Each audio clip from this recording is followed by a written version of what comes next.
I can't get over the fact that Frankfurt got this guy for free. I mean, Stefan, that must be the steal of the century.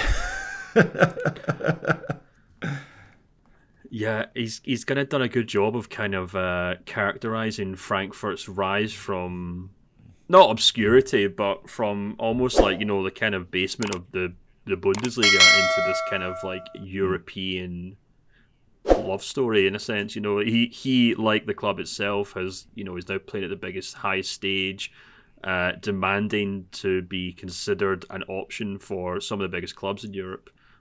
Just as Frankfurt are kind of making waves in the Champions League, he made waves in the World Cup with France and has now been linked, the last time I checked, with Manchester United and Bayern Munich most prominently. Yeah. And yeah, it's really interesting, and it's going to be really interesting to see if anything comes of it in January, because just to kind of set the stage here, the club itself have kind of responded to these rumours. Oliver Glasner came out, I think, during the club's training session on Tuesday and said, something extraordinary can always happen, but the conditions for us to stay together like this, which I consider very important, are good. So kind of roundabout way of him saying there's nothing to suggest to me that he wants to leave. There's nothing to suggest that the club are entertaining offers. And, some of the numbers that have been quoted, I think maybe the French press said maybe something like 60 million euros, which, if I'm being honest with you, I think Frankfurt would bite your hand off for that, to be perfectly honest. I think they should bite your hand off for that. As good as he has been in the last 12 months, and maybe this is something we can kind of agree and disagree on, I've kind of been really impressed with him to an extent.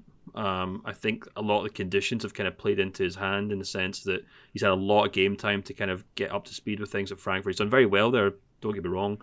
But I think a lot of the praise that came his way from the World Cup, although justified, was quite convenient, or quite fortunate, in the sense that obviously 2 or 3 of the players who would have been in front of him in that France squad had to drop out through injury, or particularly in that World Cup final where Olivier Giroud just seemed to be well off the boils. So he's had a very strong 12 months, not even that long, maybe 6 months since he moved for free to Frankfurt. But I don't know. I just feel like if someone was to offer that kind of crazy money for him, I think Frankfurt should bite their hand off for it. What do you think?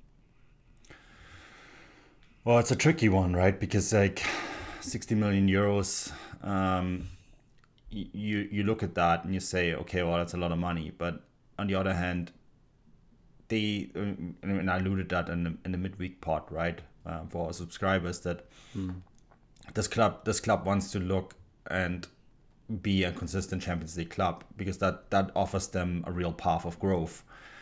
So do you take this shortcut 60 million euros and jeopardize you having maybe a longer term growth path, right? And I think that's really the cost analysis that you have to do here. Is 60 million euros now going to jeopardize you making 40 million euros by reaching the Champions League again next year, and another 40 million euros the year after? And then you look at that and say, like, what do we get if we sell Kolo Muani now? Like, are we getting the 60 million now, and how much are we going to get next summer? Like, what if his career continues the way it is, and if he has, let's say, a good game against Napoli, or 2 good games against Napoli, and then another 2 good games in the Champions League, what does that do to his market value, right? I mean, looking at Transfermarkt, and we discussed this for Transfermarkt in the video, the market value update after the World Cup. When Frankfurt signed this guy, he had a market value of 15 million euros. It has since gone up to an astonishing 37 million euros, Stefan. And it's not going to stop anytime soon, because you now have 60 million euros offers coming in, right? So I suggest, without giving anything away, that his market value will once again go up when we do the Bundesliga market value update over on Transfermarkt, right? So this is a player who's second in scoring in the Bundesliga with 5 goals and 10 assists. The only player who's been better than him in that regard is Jamal Musiala, who we all agree is probably the best player in the league. And so, he's really, really good. Where I do agree with you, though, is that Frankfurt were kind of lucky, right, in terms of him making that World Cup squad. Because if Benzema is not injured and Nkunku isn't injured, he isn't there, right? nonetheless, he did go into the squad and then basically gave France not only a squad option, but a player who actually played serious minutes, right? And did play quite well in the World Cup final. What happened afterwards with French fans tearing him apart on social media using language that I don't want to repeat here is a completely different story, because he missed a chance that was an impossible stop by Martinez. Okay, well, that happens, right? But this player's market value is only going to go up. So I'm not sure if you as a club are served to take that money now, knowing that you're probably going to get that money in the summer as well. And then you're going to add even more money by maybe having another 2 games in the Champions League and reaching the Champions League again. So for me, it becomes almost like a cost balance analysis. And Markus Krösche, who was previously at Leipzig, is a smart guy, right? He's the sporting director, and he's probably made that analysis already. But I totally understand where you're coming from, Stefan, because like you see that number and you say, wow, they could make 60 million euros on this guy in 6 months. It's incredible. It's kind of like the Enzo Fernandez deal, right? No, you're absolutely right. And I guess, reaching the Champions League next season would probably kind of negate the need to cash in for that amount of money. I'm just kind of looking at it from his perspective, from the perspective of the player's profile. And kind of what I mean by that is that, we're not talking about a player here who's 19 or 21. We're talking about a player who's 24. We're talking about a player here who probably won't be playing for France at the Euros because, Nkunku will be back. Maybe he might step in for Benzema or Giroud, perhaps. I don't know. But I think it's probably less likely. I could be completely wrong. But and you also have to bear in mind whether he can maintain this really impressive run of form. You mentioned that the only player who's got more goals and assists than him is Jamal Musiala, and at the moment in time, that's who he's being compared to. That's what everyone sees when they kind of look up the numbers in the Bundesliga, which is, obviously going to help with his market value. But if you only manage to rack up half those assists and goals next season, all of a sudden he's a 25, 26-year-old striker who can maybe get you 10, 15 goals and assists each season.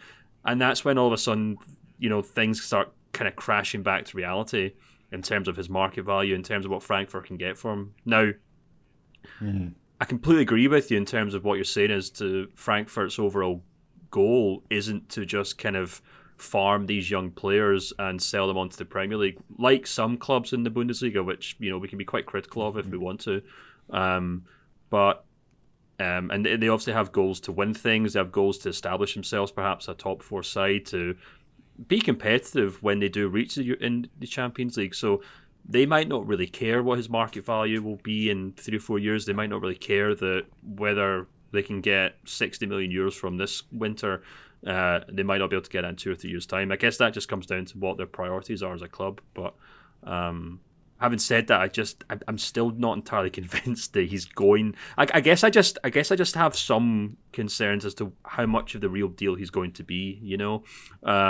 I think he's already proved to be a very good Bundesliga striker, but the Bundesliga's had plenty of those.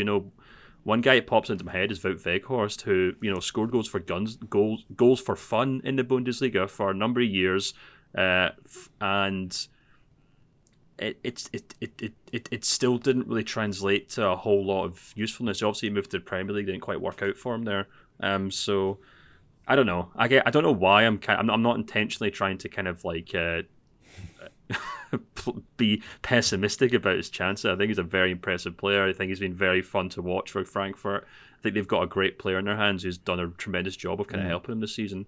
I do just kind of wonder if in these situations it's better to strike when the iron's hot and just kind of cash in your chips. But it doesn't seem like Frankfurt are interested in doing that. Having said that, they have kind of left the door open in case a club decide to be a bit silly in January, such as Manchester United. I don't really understand why Bayern Munich are being linked with them, to be perfectly honest with you, unless they know something about Sadio Mane that we don't.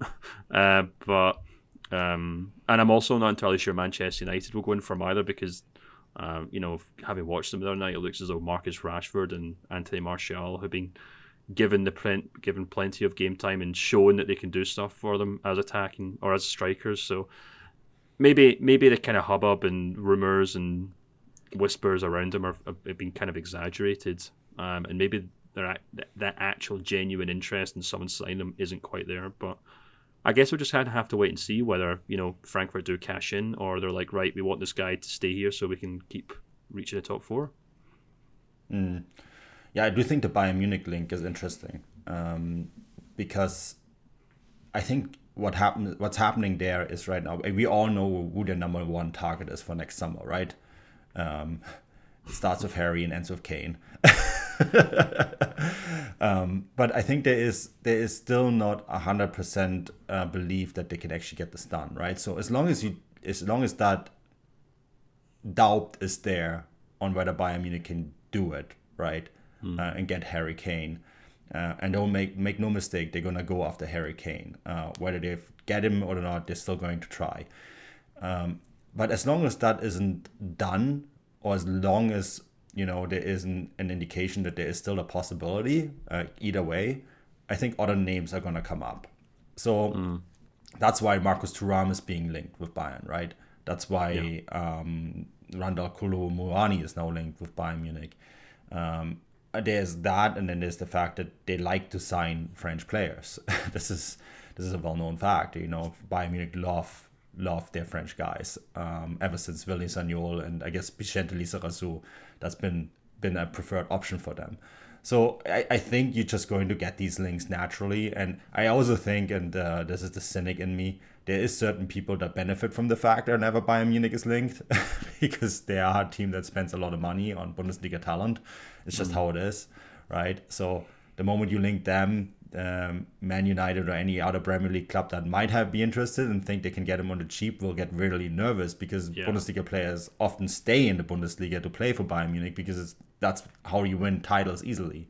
So, I kind of see that as being an obvious link here, but yeah, I think we'll have to see. Kolo Muani, I personally think is a really interesting player. I think, Joe, you have a good point with his age. I mean, he is now 24. By the time the Euros come around, he will be close to 26. And there is no guarantee he is in that French squad for the Euros, because he was very good at the World Cup, but this French team is incredibly deep. So it is a risk that you take, I guess. Yeah, can I just jump in there quickly before we wrap this topic up? Because I think you actually made a really good point about you raising Marcus Thuram and those comparisons. And another player who I think is an interesting comparison in terms of the Bayern Munich links is Sasa Kalajic, who was linked with moves to Bayern Munich. And I think it's worth pointing out here that these are the kind of players who routinely get linked with Bayern Munich without any real concrete evidence behind it, or without perhaps the analysis applied that would suggest as to whether these players would actually add anything to Bayern Munich. Now, I think Thuram and Kalajic are actually probably good examples, or good comparisons to Kolo Muani, where they're both very good Bundesliga forwards. Both could do a really decent job in the Premier League. I know Kalajic hasn't really had the opportunity to do that yet, unfortunately, but I think he will. I think he'll do a perfectly good job. At Wolves, if I'm not mistaken, before he picked up that injury. I think Kolo Muani could earn himself a move just like that in a couple of seasons. But do I think Kalajic could replace Robert Lewandowski? No, not really. Do I think Marcus Thuram offers anything that maybe someone like Choupo-Moting can't? No, not really. And do I think Kolo Muani is a player that Bayern Munich are prepared to spend 60 million euros on? No, I do not. So, these guys are all I put these guys all kind of in the same bracket. Whether, they're not world-class players. They're not Erling Haaland. They're not Robert Lewandowski. They're not Kylian Mbappe. And I'm at this point in time, I still think Kolo Muani, quite like Thuram and Kalajic, I think it'd be a bit of a stretch to suggest that someone like Bayern Munich should be spending 60 million euros on him. Yeah, and they won't. I think they're going to spend a ton of money on someone else, but that topic has been well discussed.